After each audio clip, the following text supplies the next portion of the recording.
On the mound for the Tigers, it'll be the first year, Kyle Hoggett, making his first start of the year. Enters with an ERA of 0, a record of 1-0, 4 innings pitched, 3 strikeouts, 2 walks, the whip below 1. My name is Cole Isaacson. I'm a junior communications major, and I'm the play-by-play announcer for Trinity Baseball and Trinity Football. I started to get interested in broadcasting, I would say, pretty early in high school.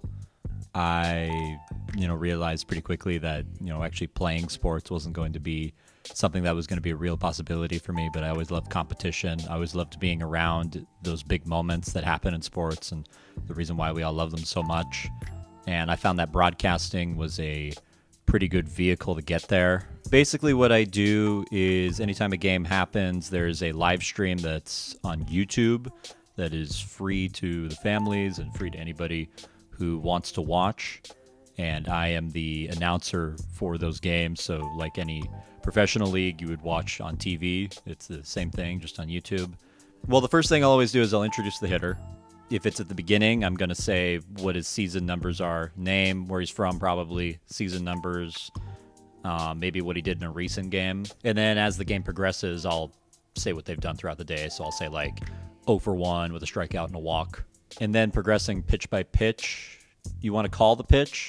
That's important. So I always make sure to say ball 1 high, strike called at the knees, or catches the inside part of the plate, strike 2. But it can't just be that. It's got to be somewhat interesting in the middle of all those pitches. So usually what I try to do is I'll introduce something about the two teams if we're just starting, how they've done recently,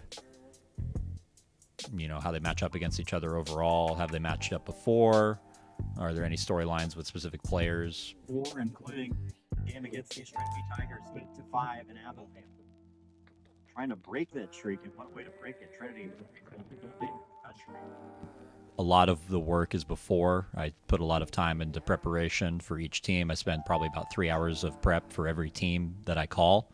Getting the names right, understanding some of the backstory behind some of the players. Did they win an award? Why did they win it?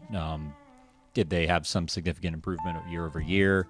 I mean, I'd like to be a professional broadcaster. I definitely would want to do this for a living, and that's part of the reason why I came here. There's no better practice than actually doing it. It's a low-stakes environment for getting better at what I want to do.